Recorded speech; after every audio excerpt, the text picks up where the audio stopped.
आकाशवाणी मुंबई केंद्र. माननीय पंतप्रधान श्री नरेंद्र मोदी यांनी मन की बातच्या माध्यमातून देशवासियांशी साधलेल्या संवादाचा मराठी अनुवाद प्रसारित करत आहोत. ऐकूया तर, मन की बात.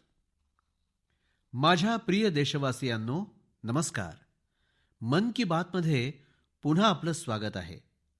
आज मन की बातची सुरुवात आम्ही भारताच्या यशस्वीतेच्या उल्लेखानं करणार आहोत. या महिन्याच्या सुरुवातीला भारत इटालीतून आपला एक बहुमूल्य असा वारसा आणण्यात यशस्वी झाला आहे. हा वारसा आहे अवलोकितेश्वर पद्मपाणीची 1000 वर्षांहूनही प्राचीन अशी मूर्ती.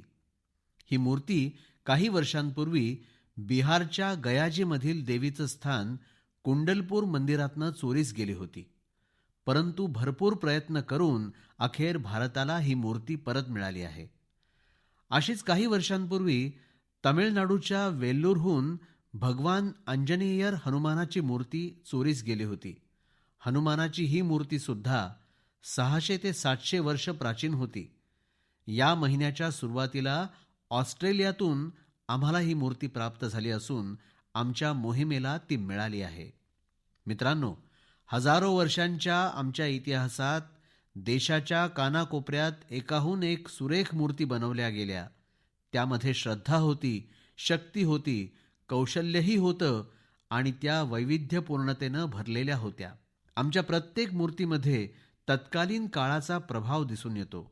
या भारताच्या मूर्तिकलेची दुर्मिळ उदाहरणं तर होतीच, पण आमची श्रद्धा देखील तिच्याशी जोडलेली होती. परंतु इतिहासात कित्येक मूर्ती चोरी होऊन देशाबाहेर जात राहिल्या. कधी या देशात तर कधी त्या देशात या मूर्ती विकल्या जात राहिल्या आणि त्यांच्यासाठी तर त्या फक्त कलाकृती होत्या. त्यांना त्यांच्या इतिहासाशी काही देणं घेणं नव्हतं, ना श्रद्धेचं काही महत्त्व होतं. या मूर्ती परत आणणं हे भारत मातेच्या प्रती आमचं कर्तव्य आहे. या मूर्तींमध्ये भारताचा आत्मा आणि श्रद्धेचा अंश आहे. या मूर्तींचं एक सांस्कृतिक आणि ऐतिहासिक महत्त्वही आहे आणि ही जबाबदारी समजून भारतानं आपले प्रयत्न वाढवले आणि यामुळे चोरी करण्याची प्रवृत्ती जी होती त्यांच्यामध्ये एक प्रकारची दहशत निर्माण झाली. ज्या देशांमध्ये या मूर्ती चोरी करून नेल्या गेल्या त्यांनाही असं वाटू लागलं की भारताशी संबंधांमध्ये सौम्य शक्तीचा जो राजनैतिक प्रवाह असतो त्याचं महत्त्व देखील खूप असू शकतं, कारण या मूर्तींशी भारताच्या भावना जोडलेल्या आहेत, भारताची श्रद्धा जोडलेली आहे आणि एक प्रकारे लोकांच्या परस्परांमधील संबंधांमध्ये मोठी शक्ती त्या निर्माण करतात. आपण काही दिवसांपूर्वीच पाहिलं असेल, काशीहून चोरीला गेलेली अन्नपूर्णा देवीची मूर्ती सुद्धा परत आणली गेली होती. हे भारताप्रती बदलत चाललेल्या जागतिक दृष्टिकोनाचं उदाहरण आहे. 2013 पर्यंत जवळपास 13 मूर्ती भारतात आणल्या गेल्या होत्या, परंतु गेल्या 7 वर्षात 200हून अधिक जास्त अत्यंत मौल्यवान मूर्ती भारतानं यशस्वीपणे मायदेशी परत आणल्या आहेत. America, Britain, Holland, France, Canada, Germany, Singapore अशा कितीतरी देशांनी भारताच्या या भावना समजून घेऊन मूर्ती परत आणण्यात आम्हाला मदत केली आहे. मी गेल्या वर्षी सप्टेंबरमध्ये जेव्हा अमेरिकेत गेलो होतो तेव्हा मला अनेक प्राचीन अशा कित्येक मूर्ती आणि सांस्कृतिक महत्त्व असलेल्या अनेक वस्तू मिळाल्या. जेव्हा देशाचा मौल्यवान वारसा परत मिळतो तेव्हा साहजिकच इतिहासावर श्रद्धा असलेले, पुराण वस्तू संग्रहांवर श्रद्धा ठेवणारे, आस्था आणि संस्कृतीशी जोडलेले लोक आणि एक भारतीय या नात्यानं आम्हाला सर्वांना आनंद होणं स्वाभाविक आहे. मित्रांनो, भारतीय संस्कृती आणि आपल्या वारशाची चर्चा मी करतो तेव्हा आज आपल्याला मन की बात मध्ये 2 व्यक्तींशी तुमची ओळख करून देऊ इच्छितो.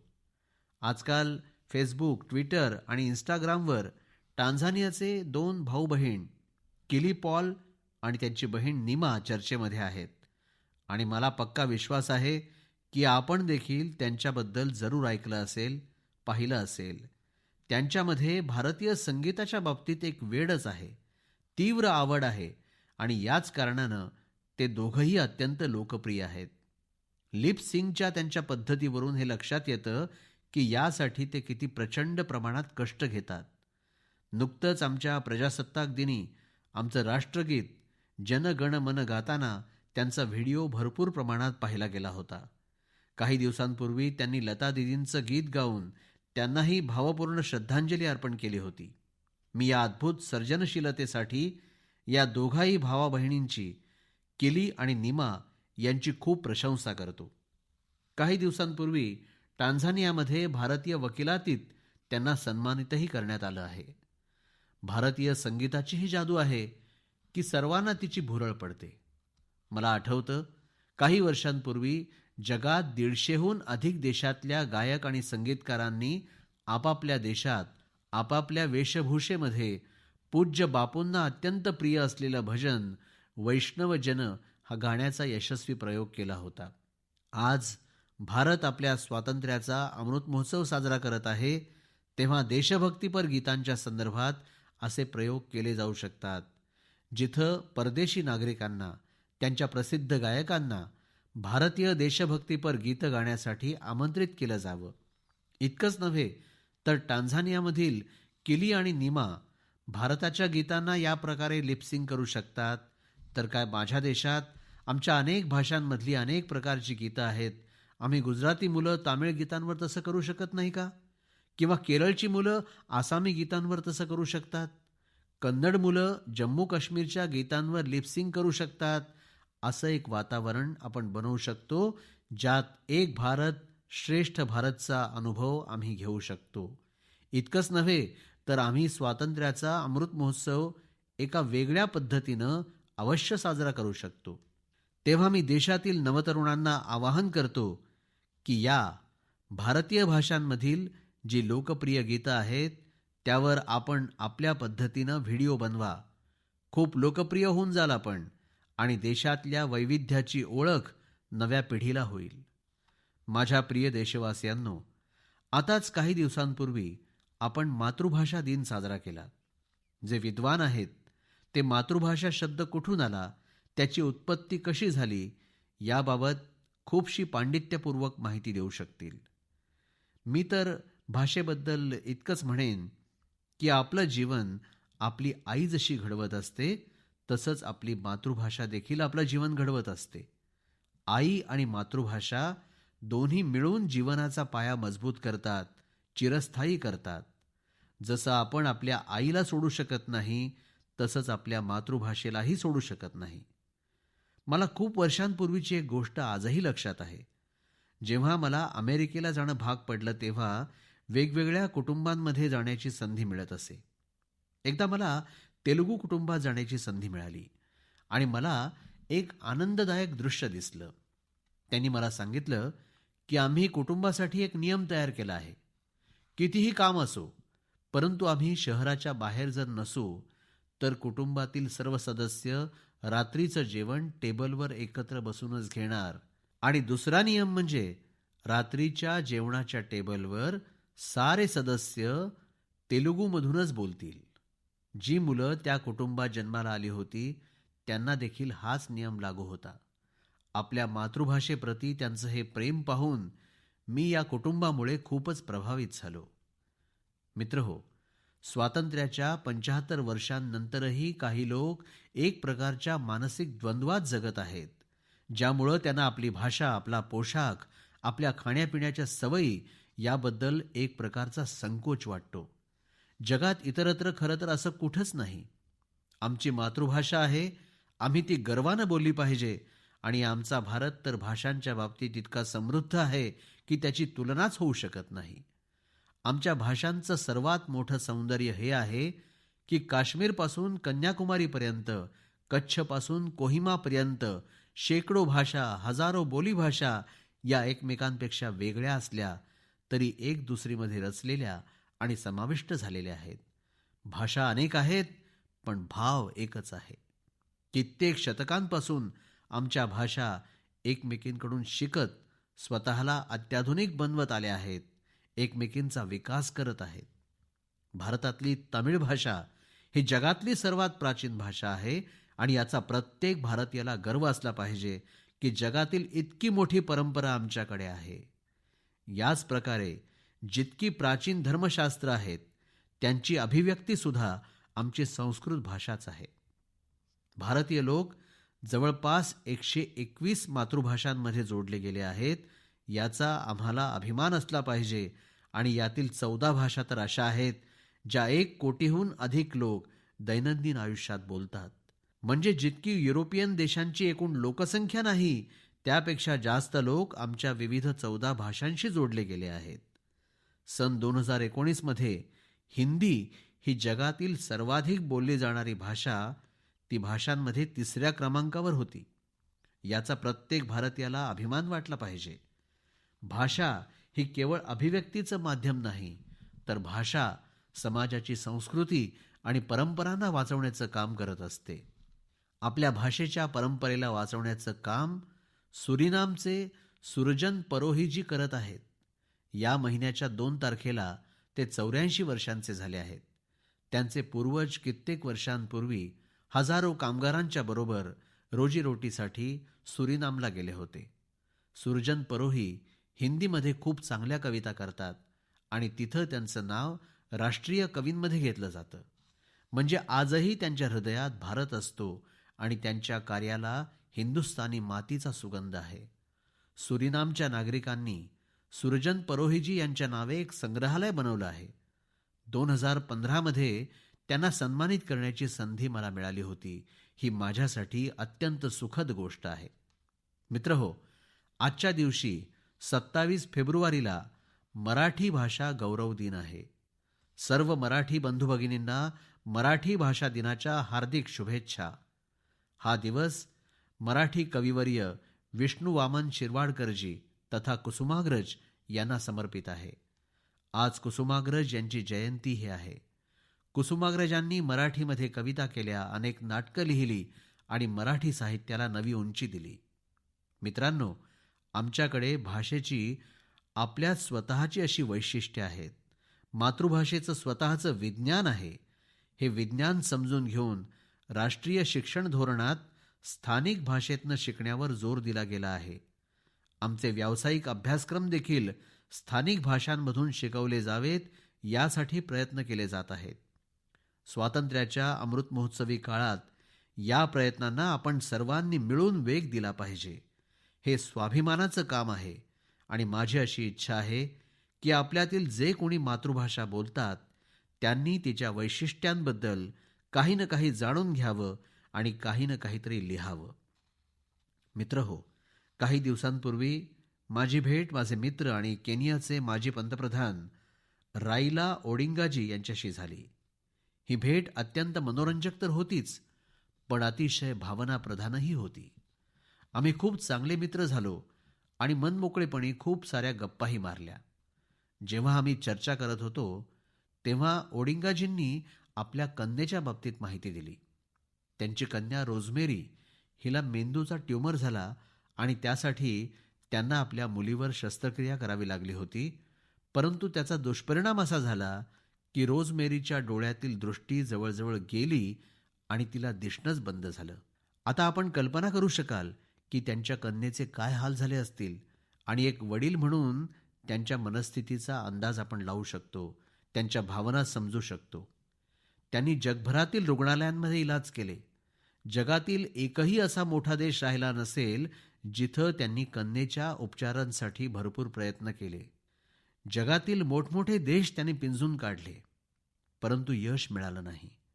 एक प्रकारे त्यांनी साऱ्या आशा सोडल्या आणि संपूर्ण घरात निराशेचं वातावरण पसरलं होतं. यातच कुणीतरी त्यांना भारतातील आयुर्वेदाच्या उपचारांकरता येण्याचं सुचवलं. आजवर खूप काही केलं होतं, उपाय करून थकले होते ते. त्यांनी विचार केला, एक वेळ प्रयत्न करायला काय हरकत आहे, आणि म्हणून ते भारतात आले. केरळमधल्या एका आयुर्वेदिक रुग्णालयात त्यांनी आपल्या कन्येवर उपचार सुरू केले. भरपूर काळ त्यांची कन्या आपल्या देशात राहिली. आयुर्वेदाच्या या उपचारांचा असा परिणाम झाला की रोजमेरीची दृष्टी बऱ्याचशा प्रमाणात परत आलेली आहे. आपण कल्पना करू शकता की दृष्टी परत आल्यामुळं रोजमेरीला एक नवं आयुष्य मिळालं आणि प्रकाश तिच्या जीवनात तर आलाच, परंतु पूर्ण कुटुंबातही एक नवा प्रकाश, नवं जीवन परत आलं. आणि ओडिंगाजी भावनावश होऊन मला सांगत होते की भारताच्या आयुर्वेदातील ज्ञान विज्ञान केनियात नेण्याची त्यांची इच्छा आहे. उपचारांसाठी ज्या वनस्पती वापरल्या जातात त्या वनस्पतींची शेती करून त्याचा लाभ अधिकाधिक लोकांना देण्याकरता ते पूर्ण प्रयत्न करणार आहेत.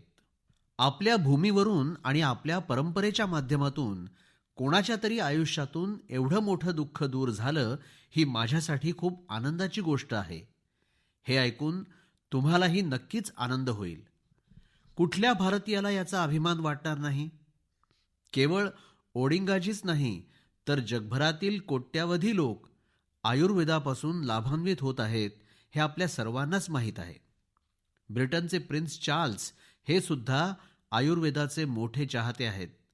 मी जेव्हा जेव्हा त्यांना भेटतो तेव्हा ते आयुर्वेदाचा उल्लेख नक्कीच करतात. भारतातील अनेक आयुर्वेदिक संस्थांचीही त्यांना माहिती आहे. मित्रहो, गेल्या 7 वर्षात देशभरात आयुर्वेदाच्या प्रचारावर खूप लक्ष देण्यात आलं आहे. आयुष मंत्रालयाच्या स्थापनेमुळे आपली पारंपरिक औषधं आणि आरोग्य पद्धती लोकप्रिय करण्याचा आमचा संकल्प आणखी दृढ झाला आहे. गेल्या काही वर्षात आयुर्वेदाच्या क्षेत्रात अनेक नवीन स्टार्टअप्स उदयाला आले आहेत, याचा मला मनापासून आनंद आहे. या महिन्याच्या सुरुवातीला आयुष स्टार्टअप चॅलेंज सुरू झालं. या क्षेत्रात काम करणाऱ्या स्टार्टअप्सना ओळखणं आणि त्यांना पाठिंबा देणं हे या उपक्रमाचं उद्दिष्ट आहे. या क्षेत्रात काम करणाऱ्या तरुणांनी या उपक्रमात सहभागी व्हावं अशी विनंती मी त्यांना करतो. मित्रहो, लोकांनी एकत्र येऊन काही करण्याचा निश्चय केला की ते विलक्षण गोष्टी अगदी सहजपणे करतात. समाजात असे अनेक मोठे बदल घडून आले आहेत. त्यात लोकसहभाग आणि सामूहिक प्रयत्नांचा मोठा वाटा आहे. काश्मीरमधील श्रीनगरमध्ये मिशन जलथल नावाची अशीच एक लोक चळवळ सुरू आहे. श्रीनगरमधील सरोवर आणि तलाव स्वच्छ करून त्यांचं जुनं वैभव पुन्हा मिळवून देण्याचा हा अनोखा प्रयत्न आहे. कुशलसार आणि गिलसार वर मिशन जलथल उपक्रमानं लक्ष केंद्रित केलं आहे. यामध्ये लोकसहभागासोबत तंत्रज्ञानाचीही मोठी मदत घेतली जाते आहे. कुठे अतिक्रमण झालं आहे, कुठे बेकायदेशीर बांधकामं झाली आहेत, याची माहिती घेण्यासाठी या भागाचं सर्वेक्षण करण्यात आलं. प्लास्टिक कचऱ्याबरोबरच इतर कचराही स्वच्छ करण्याची मोहीम राबवण्यात आली. मोहिमेच्या दुसऱ्या टप्प्यात जुन्या जलवाहिन्या आणि तलाव भरणारे 19 झरे पूर्ववत करण्यासाठी देखील खूप प्रयत्न करण्यात आले. या जीर्णोद्धार प्रकल्पाच्या महत्त्वाविषयी अधिकाधिक जनजागृती करण्यासाठी स्थानिक लोकांना आणि तरुणांना जलदूत बनवण्यात आलं. आता येथील स्थानिक लोकही गिलसार तलावामध्ये स्थलांतरित पक्षी आणि माशांची संख्या वाढवण्यासाठी प्रयत्न करत आहेत आणि ते पाहून आनंद होतो आहे.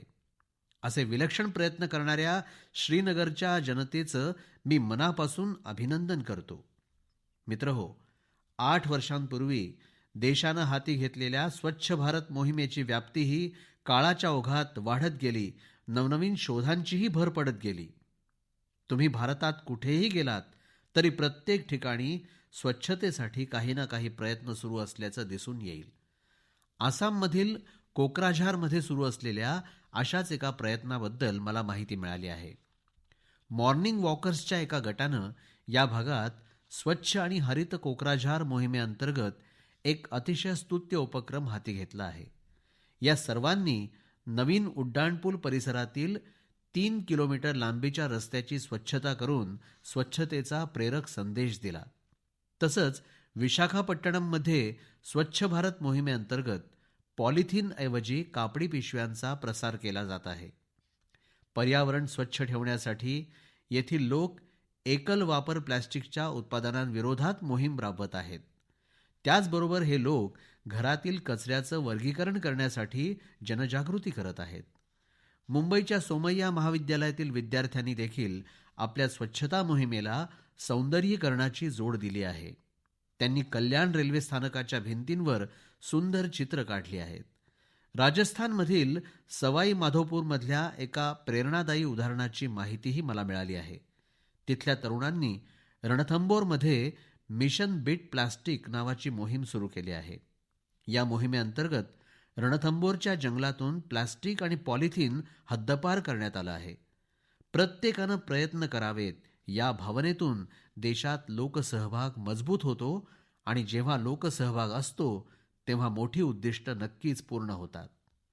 माझ्या प्रिय देशवासियांनो, आजपासून अवघ्या काही दिवसांनी 8 मार्च रोजी जगभरात आंतरराष्ट्रीय महिला दिन साजरा केला जाणार आहे. मन की बातच्या माध्यमातून आम्ही महिलांच्या साहसाशी, कौशल्यांशी आणि प्रतिभेशी संबंधित अनेक उदाहरणं आपल्यासमोर आणत आहोत. आज स्किल इंडिया असो, सेल्फ हेल्प ग्रुप असो किंवा लहान मोठे उद्योग असोत, सर्वच क्षेत्रात महिलांनी आघाडी घेतली आहे. जिथं पाहावं तिथं स्त्रिया जुने गैरसमज मोडीत काढत आहेत. आज आपल्या देशात संसदेपासून पंचायतीपर्यंत विविध क्षेत्रात महिला नवनवीन शिखरं गाठत आहेत. सैन्यातही आता मुली नव्या आणि मोठ्या भूमिकेत शिरून महत्वाची जबाबदारी पार पाडत आहेत आणि देशाचं रक्षण करत आहेत. अत्याधुनिक लढाऊ विमानं, अगदी लिलया उडवणाऱ्या मुली आपण गेल्याच महिन्यात प्रजासत्ताक दिनी पाहिल्या आहेत. सैनिक शाळांमधील मुलींच्या प्रवेशावरील बंदी देखील देशानं हटवली असून देशभरातील सैनिक शाळांमध्ये मुली प्रवेश घेत आहेत. स्टार्टअपच्या विश्वाकडे एक नजर टाका. गेल्या काही वर्षांमध्ये देशात हजारो नवीन स्टार्टअप सुरू झाले. यापैकी निम्म्या स्टार्टअप्समध्ये संचालकांच्या भूमिकेत महिला आहेत. अलीकडच्या काळात महिलांसाठी प्रसूती रजा वाढवण्यासारखे निर्णय घेतले गेले. मुलांना आणि मुलींना समान अधिकार देऊन लग्नाचं वय समान करण्याचा देश प्रयत्न करत आहे. त्यामुळं प्रत्येक क्षेत्रात महिलांचा सहभाग वाढत आहे. देशामध्ये आणखी एक मोठा बदल होत असल्याचं तुम्ही पाहत असाल. हा बदल म्हणजे आपल्या सामाजिक मोहिमांचं यश आहे. बेटी बचाव बेटी पढाओ उपक्रमाचं यश बघा. आज देशातील लिंग गुणोत्तर सुधारलं आहे. शाळेत जाणाऱ्या मुलींच्या प्रमाणातही सुधारणा झाली आहे. अशा वेळी आपल्या मुलींनी मध्येच शाळा सोडू नये, ही आपली देखील जबाबदारी आहे. त्याचबरोबर स्वच्छ भारत मोहिमेअंतर्गत उघड्यावर शौचास जावं लागण्यापासून देशातील महिलांची सुटका झाली आहे. तिहेरी तलाक सारख्या सामाजिक कुप्रथाही संपुष्टात येत आहेत. तिहेरी तलाक विरोधात कायदा अस्तित्वात आल्यापासून देशात तिहेरी तलाकच्या प्रकरणांमध्ये 80% घट झाली आहे. इतक्या कमी वेळात हे सर्व बदल कसे घडत आहेत? हा बदल होतो आहे कारण आता आपल्या देशातील बदलांचं आणि प्रगतिशील प्रयत्नांचं नेतृत्व महिला स्वतः करत आहेत. माझ्या प्रिय देशबांधवांनो, उद्या 28 फेब्रुवारी हा राष्ट्रीय विज्ञान दिन आहे. हा दिवस रामन इफेक्टच्या शोधासाठी देखील साजरा केला जातो. वैज्ञानिक क्षेत्रातील आपला प्रवास समृद्ध करण्यात महत्त्वपूर्ण योगदान देणारे C.V. रमण यांच्या बरोबरीनं मी अशा सर्वच शास्त्रज्ञांना आदरांजली वाहतो.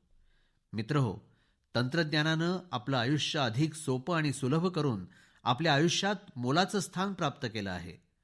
कोणतं तंत्रज्ञान चांगलं आहे, कोणत्या तंत्रज्ञानाचा वापर अधिक चांगला आहे हे आपल्याला अगदी चांगलं माहिती असतं.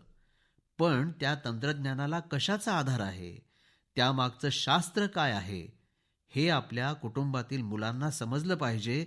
याकडे आपलं फारसं लक्ष जात नाही, हेही तितकंच खरं. या विज्ञान दिनानिमित्त मी सर्व कुटुंबांना विनंती करतो की त्यांनी आपल्या मुलांमध्ये वैज्ञानिक वृत्ती विकसित करण्यासाठी लहान प्रयत्नांपासून आवर्जून सुरुवात करावी. एखाद्याला दृष्टीदोष असेल आणि चष्मा लावल्यावर चांगलं दिसू लागेल, मग अशा वेळी त्यामागे काय शास्त्र आहे हे मुलांना सहज समजावून सांगता येईल. चष्मा लावला, आनंद झाला, इतकं पुरेसं नाही. एका छोट्या कागदाचा वापर करून तुम्ही त्याला सांगू शकता. आता मुलं मोबाईल फोन वापरतात. कॅल्क्युलेटर कसं काम करतो, रिमोट कंट्रोल कसं काम करतो, सेन्सर्स म्हणजे काय, अशा विज्ञानाधारित गोष्टींचीही घरात चर्चा होते का? कदाचित घरातील रोजच्या वापरातल्या या गोष्टी आपण सहजपणे समजावून सांगू शकतो. आपण जे काही करत आहोत त्यामागील शास्त्र काय आहे ते सांगू शकतो. त्याचप्रमाणे आपण मुलांना सोबत घेऊन आकाश पाहिलं आहे का?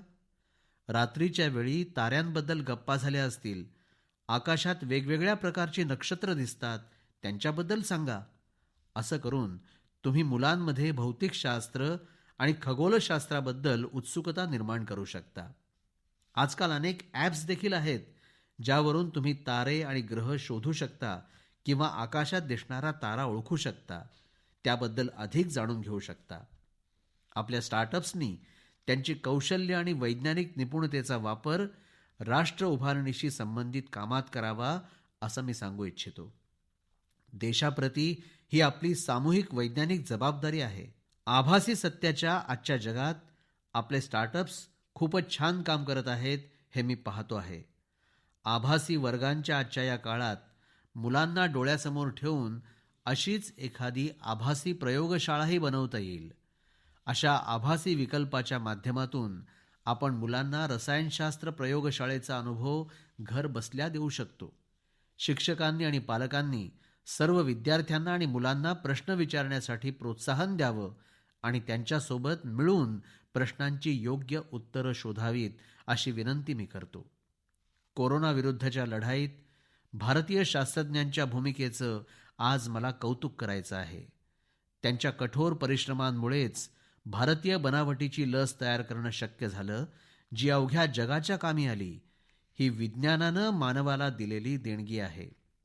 माझ्या प्रिय देशवासियांनो, यावेळीही आपण अनेक विषयांवर चर्चा केली.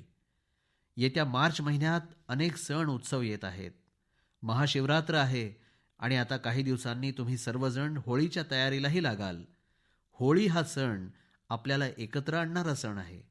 या सणात आपपर, राग, लोभ, लहान मोठे असे सर्व भेदभाव विसरून लोक एकत्र येतात. त्यामुळे होळीच्या रंगापेक्षा होळीच्या प्रेमाचा आणि समरसतेचा रंग अधिक गहिरा असतो, असं म्हटलं जातं. होळीमध्ये मिष्टान्नांबरोबरच नात्यांचाही अनोखा गोडवा वाढीला लागतो.